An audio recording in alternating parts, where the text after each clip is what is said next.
So thank you, everyone. By way of intro, I just want to introduce my guests in my lounge today. Shirley has a deep passion for education innovation, is part of the National Education Collaboration Trust. She'll give us a little bit more about her experience as we go through the questions. Arun, the CEO of Deloitte Consulting Africa. Through previous conversations we've had, there's a deep passion again for Africa, specifically around the education. I hope that comes out today. Welcome.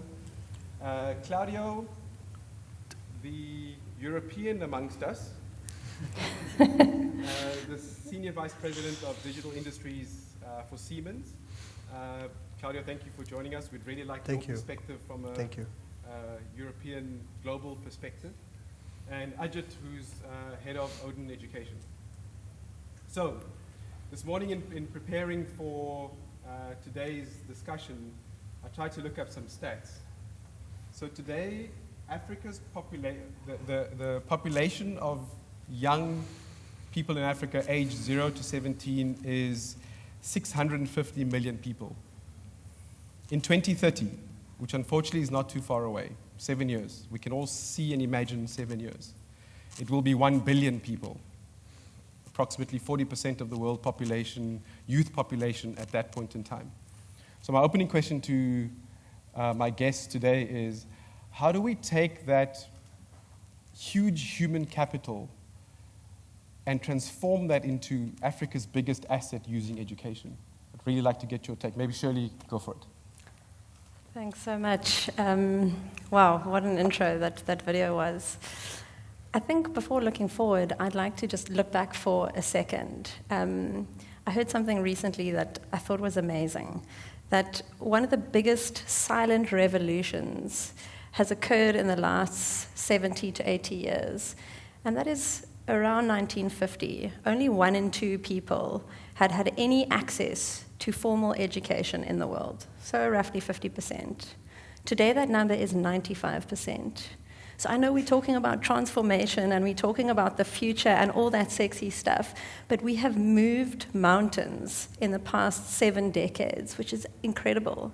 Sub-Saharan Africa is the lowest percentage there, and there's some age groups where there's still 60% of kids not in school.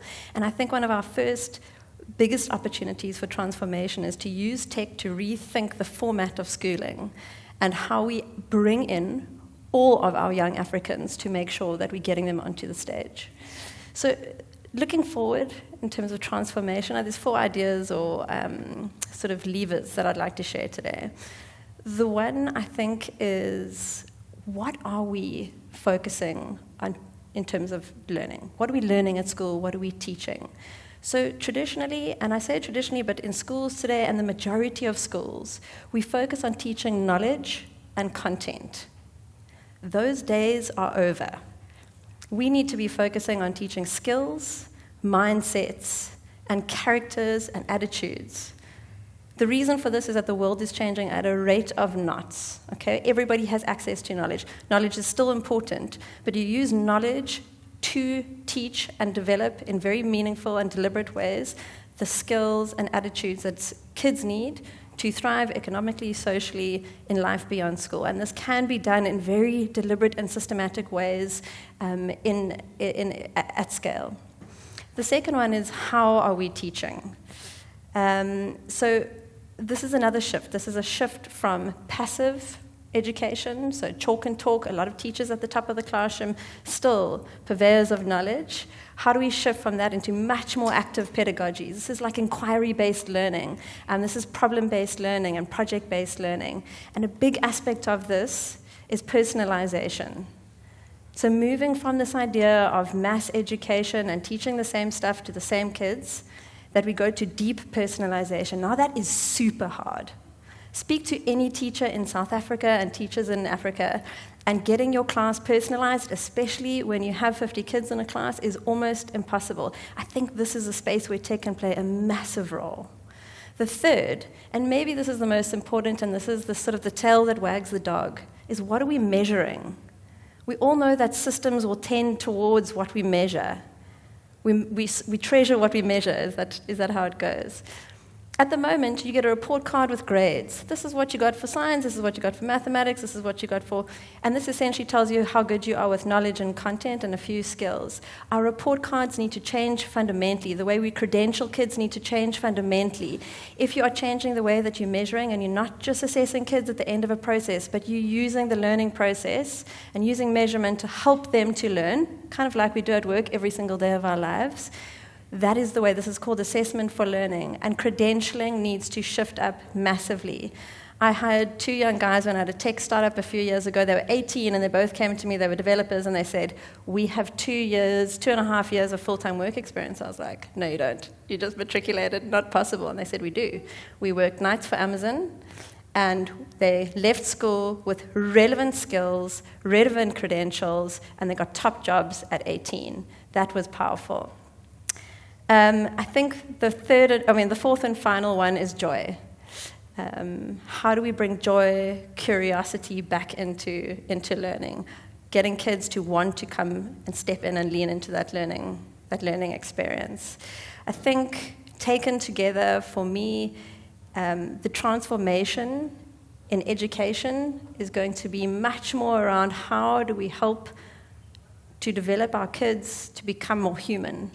Tech is doing a great job of becoming more tech and is super helpful. How do we complement those evolutions in technology by helping our kids to understand what their skills are, to understand what their aptitudes and their uniqueness is, and take that into the world? Make tech more human. Make humans more human. Thank you. Arun. Thanks, Yanesh. Thanks for having me here. I mean, this topic is quite personal for me in the sense that when I come from a family of teachers, okay, and I went to a rural school in Eastern Cape and have seen the difference between being exposed to new graduates coming from really good schools and what I experienced in a rural part of South Africa. So for me, this conversation only goes forward if we have a plan with an end in mind. I guess you kind of touched on it. I mean, we have currently 750,000 graduates that apply for social grants in South Africa. So it's not just about getting people through education, must have an end goal. Okay? And this big shift of the world changing from jobs that are predetermined to skills is a massive shift. Okay? We kind of grew up, I was an engineer, assumed my life would look like a 4-year degree, I'll learn a craft that I'll then ply like my parents did for the rest of my life.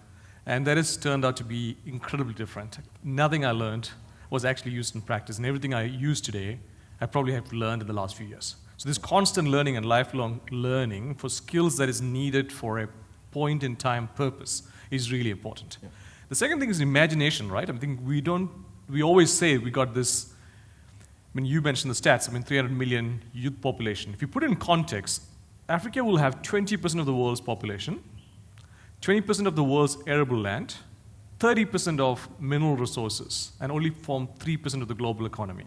Okay? I mean, that is what we need to solve for. Until we come up with a plan that says, what does this massive amount of human potential, it's not turned into productivity yet, what are the opportunities we're going to do with this mass capacity we have and create economic progress for the continent?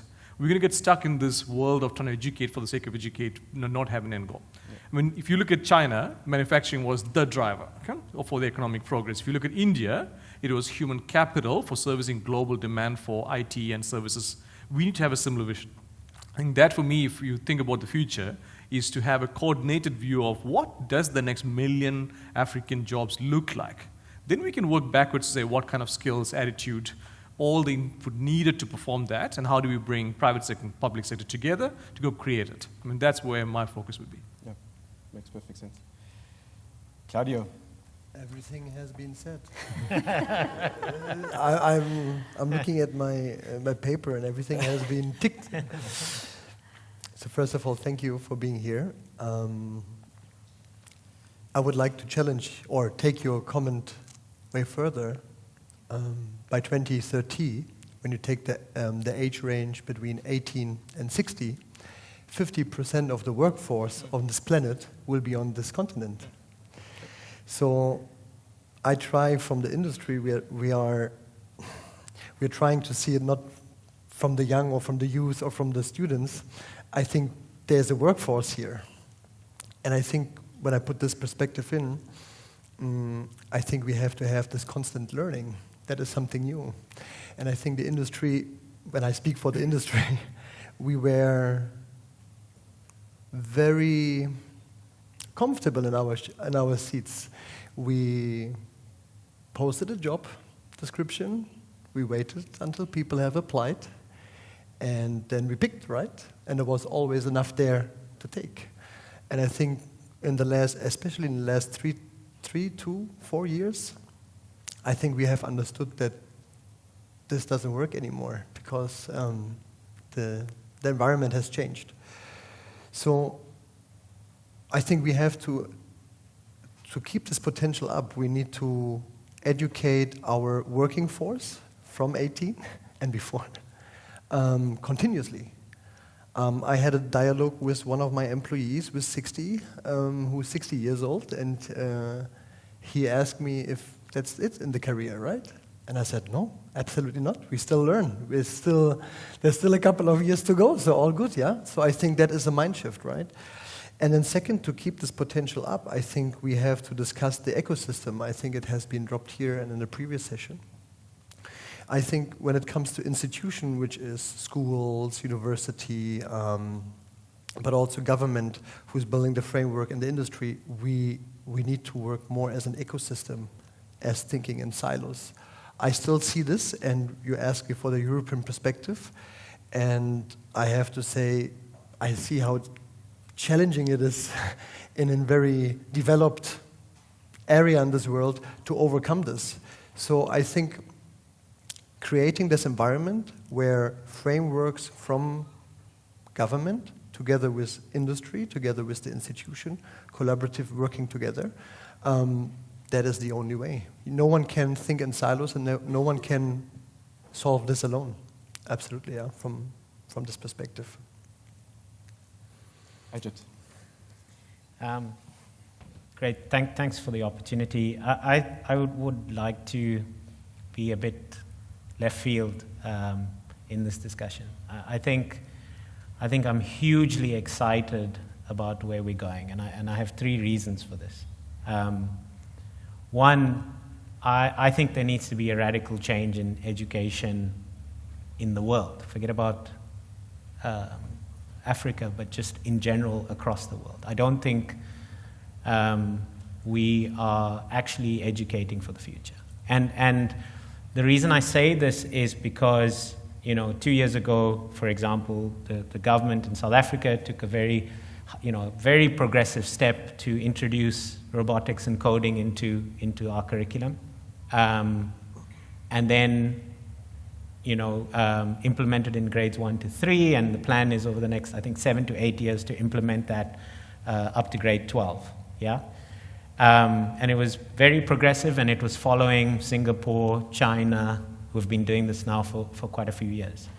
In January this year, Andrej Karpathy tweeted. Andrej Karpathy was the head of Tesla's autopilot program, yeah, the autonomous driving.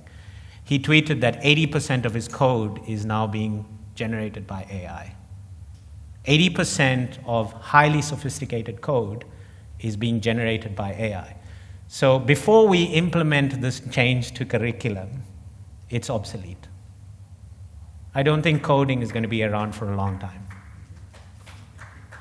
So I think the opportunity that we have in Africa is unfortunately our biggest failure in the last paradigm, in that we haven't rolled out the education system of old. I think that's our opportunity, that we are the least tainted by the old mindset. Secondly, I think the idea of curriculum itself is a problem, because we are ever going to face this idea that as we think what's coming in the future, it's going to change, right? So what is the future of jobs in the next 20 years? The truth is nobody knows. Whether you're from Europe or from the US or from Africa or from India, nobody has an actual clue, right? So we've got to change the paradigm around from what we think who's going to be the expert in the future, to the fact that we won't know and we need to explore rather than become experts. We cannot become experts in the future. We need to explore. And what's fascinating about exploring is that the skills that are going to be needed for exploring is adaptability, being able to learn, being able to be imaginative, being able to be creative. And who's the best at doing that? Kids. Before we screw them up. So actually, we have untainted, unsystemized kids in Africa. Let me repeat. We have untainted, unsystemized experts in the future already. So what I think we should do is, instead of focusing on what we want to teach them, figure out how to actuate them. And I think the biggest goal is provide access to what's out there. That's all.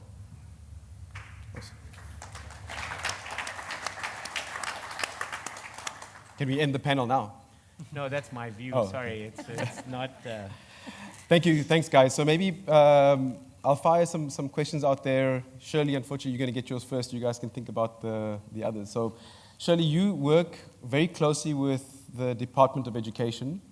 Give us some hope, because I think we all, rightly or wrongly, feel that the current Department of Education is not doing enough. Arun, from your perspective, I know you were born in India, and India's a success, let's call it case study, that I think we can learn from. One of the things that we've spoken about just in waiting for the conversation here was the cultural difference, the mindset difference. Maybe just talk to your experience around, how do we change our mindsets so that we can, take advantage of this potential that you speak about. Claudio, the shift from education to skills that you need in the future to grow Siemens, to untap the resources that Arun spoke about. How do we fast track that? How do we get PLC programmers in 3 weeks to actually do what they need to do, as opposed to a 5-year, in my case, 5-year degree that should have been 4, to get the jobs done, to untap the opportunity. And Ajit, I think you spoke really elegantly to the problem and the theoretical solution, but what now? What does that mean? What does that mean? What do we do today, as opposed to theorizing about the future? So I pivoted my career into education about seven years ago, and I felt like I could see it. I could see what needed to happen. And I'm an eternal optimist. And as it turns out, this stuff at scale is extremely complex. Obvious statement, but really deeply complex system. But a little bit of optimism. So the Department of Basic Education takes a lot of these views that we're speaking about now, believe it or not. A lot of people feel like they don't see that on the ground. What's happening there, and some of the most recent evolutions, is that they are developing what they're calling a South African competency framework, which is acknowledging this need for shifting away from content and focusing and prioritizing skills, attitudes, and mindsets, and making this really deliberate and systematic from the policy level. But obviously that means nothing unless it's happening in learning environments. So this policy is being written as we speak, and we hope that it's going to be made publicly available for inputs, for being pulled apart, for thoughts and additions around mid-year this year. So look out for it, and please make inputs. I feel like there's great opportunity here, but where the stuff really matters is in implementation. The government cannot do it themselves. Private sector, all of us in this room, need to find ways of bringing other solutions to support this kind of thing. So you can have the frameworks that says these are the kind of mindsets and attitudes that we are signaling as a country are crucial for our kids and for the continent. But this needs to be more of a collaborative effort. Just an aspect of that which I think is quite cool is that they've also got these sort of cross-cutting priorities that they're going to start pulling through education. So Indigenous knowledge systems has been in conversation, decolonization has been in conversation for ages. Really hard to actually figure out how do you get that into the classroom every day. So we're working with some of like the top thinkers in the country around how do we make that a practical reality in the classroom tomorrow. And hearing beautiful examples of kids in a private Jewish school using Zulu praise poetry, the format of Zulu praise poetry, to reflect on their ancestors and not only appreciate but criticize their ancestors, and seeing the parents coming in and seeing their kids reflect on their Jewish ancestry in the format that Zulu praise poetry does is an example of how we can bring our Africanness into schooling every day. It's not uncomplicated though, so any inputs from the private sector are going to be crucial. So if I just understand your point, is obviously there's a framework that's been set out by government, but we all acknowledge that implementation should not be the responsibility, which presents opportunities for the private sector. Say that again. So implementation should not be the responsibility. Should not be the responsibility of government, but opportunities for the private sector. I think fundamentally, in public schooling, implementation is the responsibility of the government. But there's a huge amount of opportunity for private sector companies, and especially EdTech, to come in and provide the right kind of solutions that talk to the skills that have been set out as a nation for us to be developing, and the types of approaches and pedagogies that are necessary to bring this kind of work to life. You work much closer with them, but do you think they have the capability to make that kind of long-term thinking to involve the private sector, EdTech? Because the case studies that we have are not flattering at all. The Eastern Cape bought 50,000 tablets during COVID, they're all gone. It's 500 million rand down the drain. So do you think they have the capability? Sure, we have frameworks. We've got lots of frameworks from the government, right? How do we as private citizens actually take some responsibility and go forward as the private sector? I don't know. Yeah, I really don't know, and I think it's something that maybe we can figure out together. Yeah. A part of this process is that we're holding a series of conversations, and we can't just talk about this stuff. We actually need to think about what are the actual mechanisms for bringing smart EdTech, smart private sector solutions into the mix. It's currently not really the way that it works. And so I really appreciate that, because I think it starts with that I don't know. Yeah. Because that's the honest truth. I don't think any of us really know. And that's why these conversations are important. It's at least starting from an honest base. If I can just reflect on that a bit further, and you mentioned earlier, I think the biggest optimism and source of optimism is kids. Is in how they think, and how we are wired to think a certain way because we've been framed like that. Okay, and if you just 100%. Unleash what's already out there, you don't even need to create more content. There's nothing, even at a Deloitte type of organization, there's no amount of technical skills that is not already available for free most times, or at an incredibly low cost. So content is not our issue. So you just need to create the curiosity, and you ask the question of link to culture. I think it's less about culture and more about exposure. If I go back to my metric story, I had two parents that were teachers. Our school was really inadequate to equip someone about to finish a high-grade set of subjects. We didn't even have high-grade teachers who could actually themselves conduct the teaching. And even and my parents could compensate for that with some homeschooling. I could get through that system. Even in that adverse situation, there were 3-4 students that did significantly better than me. But what happened is that the lack of exposure limited what they dreamed of what education can mean for them in the next stage of their life. Okay? So the best job that you would see in a Lusikisiki is a bank teller or a taxi driver, because that's the people with the most amount of dispensable cash.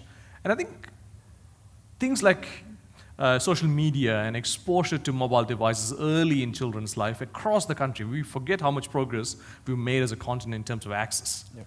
Making them dream way beyond what their parents could see. Yeah. That's what gives me optimism, is that kids can see things their parents cannot see. Once you open up that curiosity of kids' minds and give them access to what already is out there, it's not that you can't do enough. Department of Education does a lot. Yep. 400 billion rand per year is spent on education. A substantial part of our budget is spent on it. It is their best effort in the circumstance they know in a complex environment. So my view is a lot more optimistic, that we actually don't need to overthink it. We need to create these dreams and possibilities. What industry can do is to connect with this natural dream of youngsters with opportunities. So that we should not have a situation where 750,000 graduates are without jobs in South Africa. There are enough global demand for skilled people. We might need to reskill them. They might be taught the wrong things in the degrees. We might need to quickly reskill them. We can make 1 million graduates productive. And we are not doing sufficiently from an industry perspective in connecting that. How do you think we should do that? I think we need to make a few bets, right? I think all starts with scale thinking. So for me, if I think about one of the big opportunities we always had is BPO, okay? We don't need massive amounts of very complex education to do high levels of automated or semi-automated, or it's called technology-enabled work to support skill shortages in Europe. Massive, I mean, if you just look at Europe's age dynamics and what's going to happen over the next 20 years, we have geographical proximity, good language, good cultural affinity. We can go after this sector, okay? We do, I mean, there are lots of players that are doing fantastic work there. We can do a lot more. There's global capability centers. If you look at, I think one of the automotive, can't remember which one, set up their global capability center in Pretoria, so instead of India. Yep. We should be fighting as a government plus private sector a lot more to be the next India in terms of service industries, where we can actually produce mass amounts of capability for the global demand and can be done quite easily. Yeah, makes sense. 100%. Okay. So how can I make a programmer in a PLC in 1 year instead of 5 years? But this was the question, Yes. right? Yeah. Because that's the skill you need, right? Well, I think this goes, okay, this is an interesting question, right? Because it's a two-way street. First of all, I absolutely with you, saying I don't need a PLC programmer. I think this content teaching, knowing how to program, is not irrelevant, but it's not the main point where we're looking into it. It is so easy to learn something right now, content, with support from tech, right? I mean, we all have, I hope we're on the same age, we have learned the periodic system. It's absolutely useless to learn this. We Google it. Okay? A fun fact.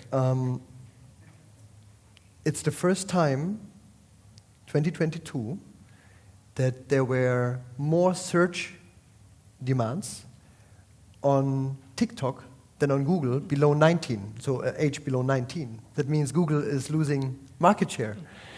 So they're not going anymore to Google. So we are outdated, yeah? Yeah. So when you think you're smart, you go to Google, it's over already. Yeah. So something is changing there. So I'm not looking for the PLC programmer. I'm not looking for someone who can code and is ready, right? I'm looking for what's the attitude. What's the attitude? Is the person hungry? Does the person want it? Is it ready? So everything is related on soft skills. And here is a two-way street. So one is the industry. We have to provide the right leadership to teach them, right? That means we have to change how we have lead people. It's totally different, right? It's maybe more a daring leadership style. It's maybe more encouraging. It's maybe implementing a failure culture that they can develop, right? And as well, the caring element, right? Now we are hybrid. We understood that we cannot work anymore in little chicken boxes. Yeah, it has to be a nice environment. We have to implement hybrid. We have to use tech. This is my responsibility to provide that. Yeah, that the butterfly can fly. But all these comes down, and this is where I'm absolutely limited. I cannot change that. Is the attitude there? Okay, is the hunger there? I have the feeling, I'm not sure, maybe that is also for the audience, I see, with all the social media, I see with all what is displayed in media, people or young, educated people are losing patience. Someone, and I'm sometimes, I am the person, I'm telling them, there is no shortcut for experience. You cannot come with 21 and be the manager or the perfect PLC programmer, right? It is not possible. You need that experience. How often you have failed before you became a great PLC programmer, right? Maybe you never... Still failing. Still failing, yeah, I see. So what I want to say is we need to tell the kids, I don't have the answer where it starts, but still with all these tech, with all this changing, there's still an element of I want, the attitude, the patience. Time has to go by. We cannot accelerate, right? Yeah. Those kind of experience. And if this two comes together, the industry that provides the right leadership and the right playground, and on the other hand, the truth to the kids to say to them, listen, you are not a PLC programmer with 21, it's just a symbol. You need 5 years, you need 8 years, you need 10 years. It's still a way to go. If those two things come together, fantastic. So if I understand what you're saying, it's less about the skill and more about the mindset and attitude. Yeah, absolutely. That allows the person to adapt and adapt and adapt and adapt, because the demands of your business are always going to be different. Yes, as your customer demand changes, right? Absolutely. So I don't want a person that is a specialist on one thing and cannot further develop, right? I'm not sure. Maybe in 10 years there is no PLCs anymore. Yeah. You understand? Then I have a full people of PLC programmers, yeah, absolutely. And it's not needed anymore. I mean, it's the same with AI. Now, out of the blue, 6 months ago, we said, now we need programmer, software developer. Now, out of the blue, we don't need them anymore because now ChatGPT is doing everything for us. A little bit provocative. Almost, yeah. But you know what I want? So, but I would like to have that person or that kind of employer in my company that is saying, okay, great, let's change. Yeah. Amazing. So, Ajit, what now? Okay, so I'm actually super excited because I think on the stage in my theoretical world, and grant me this opportunity to explain, we have everyone on the group to solve this problem. Okay, I'm going to start with Shirley, kind of what you're saying about the strategy, right, and the policy, and I think globally, economic change has never been led by government. It's always been led by industry, and governments follow.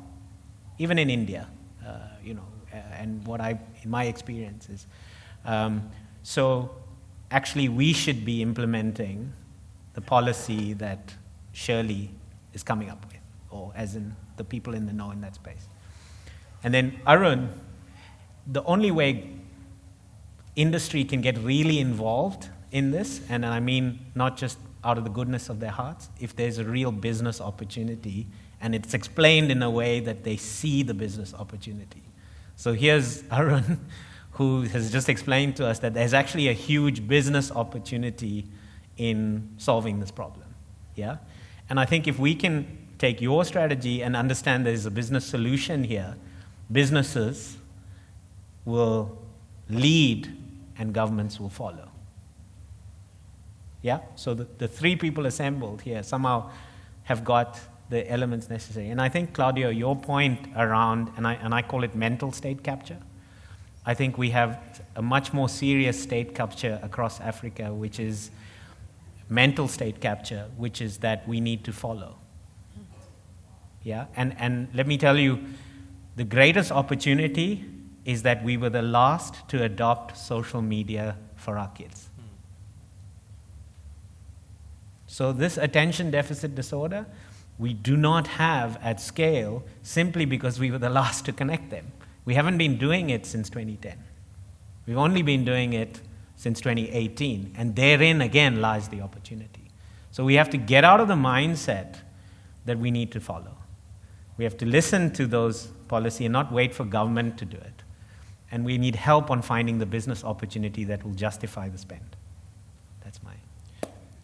But again, sorry to say this, but that sounds theoretical. Okay, so let me give you our practical example, Jan, right? So we spent 2 years trying to get government to buy into what we thought was a great idea to implement infrastructure. And I think that's probably the way I think we need to think about it.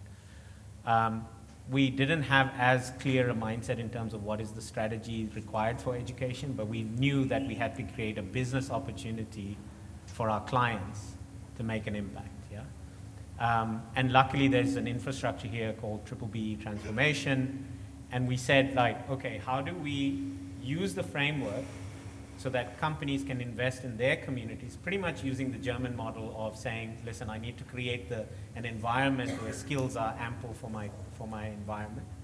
And how do we use the BBB framework to empower that? And we've been successful. And we spent 2 years trying to convince government that they should spend part of this 400 million that they do annually on this project, but realize that actually private sector can see that a lot clearer, can see the direct benefit in having a system that can understand the talent out there and help change the mindset in terms of those individuals, and then roll it out at scale. And I really feel that I think what we need to do is get more people as passionate about this and saying, listen, what is the business opportunity? Whether it's BBB, whether it's skills development, actually, Arun, you could play a huge role in making sure that we're not just saying it's going to be benefit for your business, but that it is actually a business need. If we can find that business need that couples this new need for this young youth talent, untainted, adaptable, creative, I think we'll solve this. And then governments will follow. I think they will follow, but they'll be the last. They're never going to lead this change. So if I understand what you're saying there's already a huge spend. I think the number is 4 billion rand spent on CSI education from private sector. Correct. So how do you connect that with the technology, with the framework that you're working on? So it's all there, right? Correct. In fact, I think there's a lot more money if we don't just look at CSI, but we look at it as, all right, if this is the real opportunity, the human capital is the opportunity, who's going to be first in leveraging that capital for their businesses? So on the profit line, not the CSI line, you know what I mean? On who's going to be, and I'm telling you now, companies out there are struggling with this. It's about positioning us from a mental state capture perspective as the opportunity and letting their funding be directed and implemented like private sector does in the efficiency and the measurement and evaluation that private sector demands because there's a profit target. Yeah. So there's obviously been many tech startups, some successful, not successful globally, and obviously in Africa. Maybe Shirley and Arun, a question to both of you guys is why have some succeeded and some failed? What is is there a formula or is it just a hit and miss? Because there are some successes, and there's certainly probably many more failures from an ed tech perspective. Sorry for the tough question. Very tough. It's a broad question, so I would probably say the one pattern that I'll probably observe the most is product market fit. Okay? We're solving for a problem that we're not clear on. So often startups often start with an idea based on your exposure, your idea, and you start with the idea first. And you invest heavily and you get confirmation bias. You kind of know that this is the answer, but you haven't actually started with the real problem. And often that's the number one reason I see why startups fail. I guess that applies to the previous conversation about startups, because I don't think it's a question of not enough money. It's like what you're alluding to, if I understand you correctly, is do we really understand the problem before we jump into our... Like we had the discussion earlier around COVID was a fantastic opportunity for shift into digital education, right? Because everyone was forced into it overnight.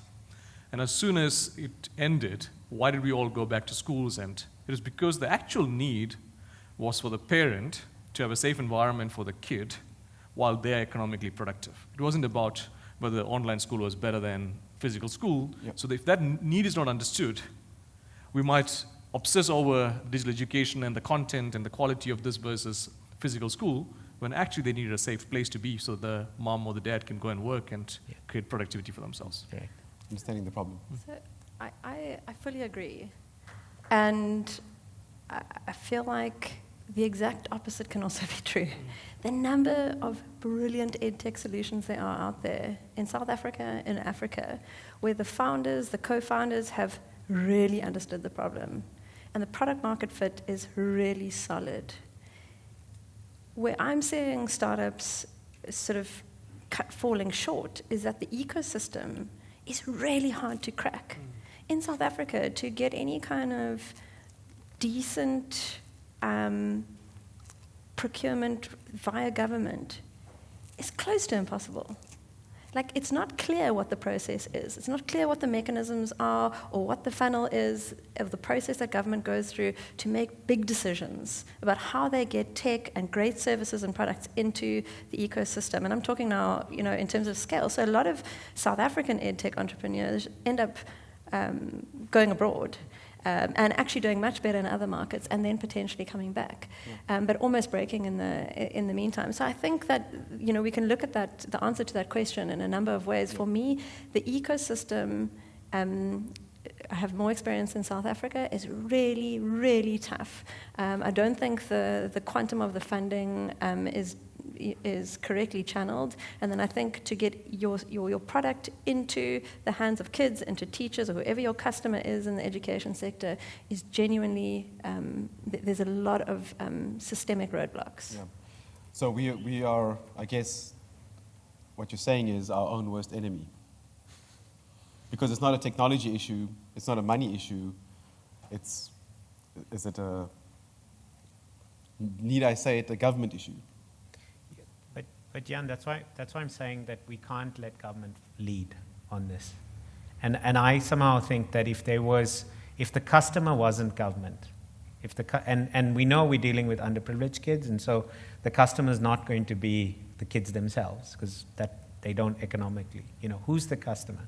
And I really think is if the customer is the private sector, and we have a model where the customer is the private sector. And this is why, again, I'm excited about youth being the resource of the future. Yeah. If we can really get that mindset, then edtechs can succeed because there's a customer who has a clear structure, who will pay on return on investment, et cetera, et cetera. And all the bureaucracy associated to procuring from, government procurement doesn't have to be the blocker, essentially. So if I understand your point is, just use Siemens as an example. Yeah. What you're saying is, as edtech startups, we should make Siemens the customer because there's a global 100%. demand Yes. for not PLC programmers, but skills within the Siemens global network. I think it's a couple of 100,000 people employed within Siemens. Yeah. 400,000. 400,000 people employed at Siemens. I'm sure there's a good number of vacancies out there in the world. Yes. So what you're saying is the edtechs should actually target Siemens as a customer to provide skills. Yeah, and bypass the government. Yeah, and I think and I think that to be honest, I think you guys, the consulting side of positioning this as a business opportunity is quite important, because businesses are struggling with the changing world in any way, but even just seeing this as, okay, this is going to be a competitive advantage going forward. How do we do that? So absolutely. I mean, how can I say, we are not waiting, right? So we are not sitting back and saying, okay, maybe someone is doing something and maybe I wait the next 2 years until Odin is implemented and then, no, we don't have the time. Speed is everything. So we're going out, our collaborations with universities has been increased immense in the last years, because we have to take care of our competitor advantage and taking the best people. Yeah. We are working with a lot of institutions together. For example, here in Africa, we have just employed the Women Can Code, 600 women that we are taking for coding in 5 countries with Siemens. We are not waiting until they are ready or they're provided from someone. We are doing this, so we are going out. So of course, the customer can only be me, because I will check into this solution when I see my advantage, when I see the advantage, and when I see my edge about my competitors, right? Maybe the only place we need to be cautious of is the scale, right? Yeah. Is that private sector, while great in innovation and often things in a very small slice, okay? Yes. If you look at public sector's importance of the mass education and the scale of dependence. Maybe it's biased from a set of parents who spend their whole life in public sector education. Yeah. I think we are underestimating. We need to work with the actual government and the department and infuse our thinking. It's not one or the other. It's incredibly complicated for private sector, while with all great intent, Yes. okay, to have scaled solutions to a country's education problems, you need the both to work incredibly closely. Perhaps part of that is this entrepreneurial mindset. You know, I think a part of the attitudes and skills developed at school, SMMEs are going to be the highest employers by far. And what role can private sector play in being really strategic about developing that entrepreneurial mindset in kids right the way from early childhood development throughout? So 100%. So Ajit, what is the time there? 9 seconds to go. 9 seconds. Yeah. Can I maybe just build I need to get some questions. Just build on what Arun said for a second. I think so. Maybe we could just get the questions going while Ajit finishes his comment. Yeah. So the question maybe that then I'm asking, or I definitely agree. Like 83% of, actually 96% of the youth in South Africa go to a public school. Yeah. So we have to solve government. Government will have to follow. There's no doubt in my mind. What I'm looking for, Arun, and what I'm hoping is that the examples of, we need a EdTech solution that is providing a sustainable solution, an ongoing solution to Siemens. That every person coming out of that solution is being absorbed at haste by Siemens, without necessarily waiting for government to do that. We do that first and then see that model. And then hopefully let that propagate to say, right, there's many Siemens out there that need 17 to 24-year-olds to be joining there, that have a different mindset to the social media groups that they can find. Social media tainted groups that you can find, if I can use that word quite loosely. So that's what I'm saying. And I think I'd love if more edtechs found solutions for company employability. Thank you. See, there's a question over here. A lot. How much time do we actually have left? Just want to make sure I understand that. 8 minutes. 8 minutes. Okay, maybe if we could keep the questions specific to the individuals, and guys, if you could answer quick, if you don't mind. Quick.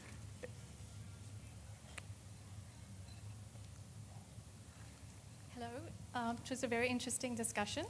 I'm Lee Chana from Flipton Technologies, and we're a venture builder. One of our creations is the AI in Africa program, where we teach mindset change and AI. So my question, or maybe it's a comment, is about the changing role of educators. What role do they play in the future of education? Because educators themselves also need to undergo their own transformation to avoid being disrupted, if that's possible. And we found that we needed to incorporate educators in this transformation journey. So is there a role for educators, especially when you consider scale, for instance? I'll direct that to Shirley. Maybe let's just take one more question, and then we can get some answers. Thank you very much for the panel discussion. Very great and insightful. Vuyo Pagade from Funda Africa. Again, sorry guys. First and foremost, you guys' discussion, if this was in a boardroom, I'm inviting you guys as angel investors. We'll discount for you guys. If we have this in a boardroom, it's $1 billion idea already. As an entrepreneur. The optimism. But I think there's one thing about some of the technologies you guys are speaking about that is exciting right now. AI is quite exciting, but also to follow on the theme of stats, Africa will be producing, 375 million young people in the workforce by 2030, which will be the largest pool of young talent. And by 2035, Africa will be producing more young people into the workforce than the world combined, every single year. Combined with the kind of optimism and also challenges, AI is one of them, is the developed world is declining in terms of population and Africa is continuing to rise. But we're continuing to feed AI and all these ideas and all these types of information and data. ChatGPT just released a new one where you can put any random raw data into it and it give you insights. We continue to feed into the AI that will continue to take away our opportunities as human capital. What are the kind of bets we can make today that will kind of change the trajectory of where we go as Africans and young Africans, but at the same time being able to leverage some of these amazing technologies? Thanks. So maybe Shirley, you take the next one. Open to you guys. I know Ajit has opinions on that, but it's open to anyone. Shirley, you want to take the first one? Yeah, so the role of the teacher, this is my personal opinion, it's got nothing to do with government or the unions, but the role of the teacher is changing. I love that quote that AI isn't going to take your job, but somebody who uses AI is. And I think there's no question about it. In the next decade, a role that we're going to see a fundamental shift in is that of the teacher. So the one big thing is that the teacher doesn't have to be the expert in content. Right, we can get the best content and the best teachers of content on any platform at any time and any moment to any child out there. The teacher needs to be responsible for a really fundamental aspect of learning. Learning is fundamentally social and emotional. You need an adult in the room, you need other humans in the room to interact with and engage with. This is how our brains work, it's how deep learning happens.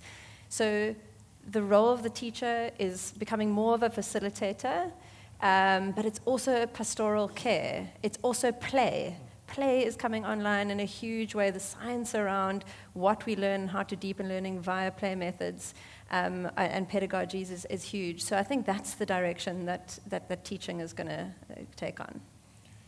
Maybe let's take 2 more questions and then, the AI question. I don't know. So can I build on what, so just, Shirley, I think, just to answer your question about teachers, I think teachers have dealt with kids for time immemorial, and they are actually really good at that. Yeah, all of us have a teacher that has fundamentally affected us throughout our lives, and they've done that because they've connected emotionally with us. I think the problem is we measure or treasure what we measure. We're currently incentivizing them to make kids pass, and that's the problem. We need to incentivize teachers to connect. And I think if you do a system change, you just change the fact that teachers are no longer incentivized by just passing, but incentivized by how engaged or how much your kids are actually thriving emotionally, that would be a first step. In terms of investment in AI and that reducing our opportunity going forward, I actually think this is just leading to more of the same, that no one knows what the future looks like. And back to Shirley's point, our best bet is actually to be more human. Yeah? So be more creative, more adaptable, more curious. And again, that goes back to, I still think we have the advantage because we can have the kids who are the least tainted and the least affected by the old mindset. Claudio, you had a comment? Yeah, I would bring it even further. I think everything what tech cannot do, the teacher is responsible for. AI cannot teach values. AI cannot teach team building or how to act in a team. AI cannot teach negotiation. So, okay, he's saying that, but we all agree the world has been even more complex. I mean, this is the country where I have the feeling the whole world comes together. So it's more complex. We need more of teachers to understand the complexity of that world. It's a very, very challenging task to have these right teacher. It's a moderator and is the anchor of kids, of students, of employees. Is the guidance, is the anchor for them to be in that complex world. Yeah. As Shirley said, make humans more human. Yes, exactly. Yeah, make humans more humans, but also the impact from our environment is so big that that is absolutely important, right? Yeah. I guess the one opportunity technology brings is to lower the cost of education. So if you look at the 400 billion rand spent in South Africa, I'm assuming the number one spend is teachers. By far. Okay? 80%. 80%, okay? So I think you can create significant efficacy by using augmented capabilities of technology where a larger number of students can be coached and guided with technology being the accelerator. I think that's the biggest opportunity we've got with EdTech in the country. That's great. Maybe let's take one more question and then we can final takeaway points from you guys. I see a question down there somewhere. Hello. Okay. I have a comment and a question at the same time. I think as a country or as a continent, we're stuck in a vicious cycle of wanting to progress economically, wanting to adapt to the digitalization of the systems and having a workforce that is skilled to supply for the evolving skills that is needed. However, our education system is kind of hindering our progress because initially we were ahead of our times when we were doing outcome-based education, where skills were measured according to how knowledge can be applied in a workspace. But now we have industries that are thriving. However, the human resource development of the industry are also hindering us in a way that employers, for instance, they know for industry to strive, what scarce skills are there and what critical skills are needed for the industry to thrive. But you find out when they have to recruit a skilled workforce, for instance, they will say, for a person to qualify for this post, you need to have a degree in 1, 2, 3, experience in 1, 2, 3, whatnot. Not considering that the outcomes or the learning outcomes of the specific learning programs that are necessary for that particular position. For instance, I'll make an example. If a person wants to become a coding person, or let me stick to the industry that I know, I'm in a medical field. For instance, let's say we need a doctor who's able to provide telemedicine training, but we don't have a learning program that is specifically targeted at doctors to say, this is the curriculum that is developed by doctors for doctors and people who are in the medical industry and in the technological industry as well. And then we'll have your CETAs or your accreditation bodies in the education systems, which are also hindering the processes because they are not working with universities, they are not working with industries, they are not working with employees and employers. Therefore, we are caught in a chaotic world of where things are not working together and we are not interlinking our skills, our needs, and the technology that is needed for the industry to thrive. Therefore, we find ourselves working around and around in circles. I think and then going forward, we will need to establish a stakeholder collaboration where industry experts, where human resource people are there, where even kids can be part of that to say, this is the problem that we are experiencing as a continent, as a country, for us to thrive technologically and economically. These are the things that we need. And for us to be able to get out of this vicious cycle that we find ourselves in, there are certain barriers that we need to break. And what are the ways? I think if we can all sit together and come up with this, we'll be able to thrive as a country and we'll be able to adopt the fourth industrial revolution and thrive economically as well. Thank you. I think your point is about aligning all of the different interests together in a coherent way to solve the problem, not this disconnected situation. So maybe we can just have, now that the school bell has rung, maybe just closing thoughts and any comments on the statement from earlier. Shirley. I suppose just to close the loop, I think the statement, you cannot memorize your way out of poverty, but you can critically think and innovate your way out of poverty. And I think that is the future of education, and I think Africa is perfectly poised to take advantage of it. For me, the tech world allows us to skip natural evolution, right? So we don't have to go through the pains of how others have progressed. We can skip all of that, go straight to doing something transformational, and it's super exciting. We've got massive population, they're young, they're vibrant. We will do well. Awesome. I think it's a super unique situation in our human being with such an amazing potential. If the environment, if the ecosystem is right, this can be captured, right? This is the key to unlock the potential, and I do believe that technology is absolutely a part of that key, right? That unlocks that huge potential. Awesome. Yeah, I think this is basically what everyone said, except that I think I really want to re-emphasize this mental state capture thing that we've got, that Africans need to follow. My exposure is there's incredible talent incredible talent in even the most rural areas. I think all of us would have seen that. Your example around those who were, it's about seeing the opportunity in that talent. And if we can do that, then tech will support you in unlocking that. Awesome. Thank you very much, guys. I appreciate it.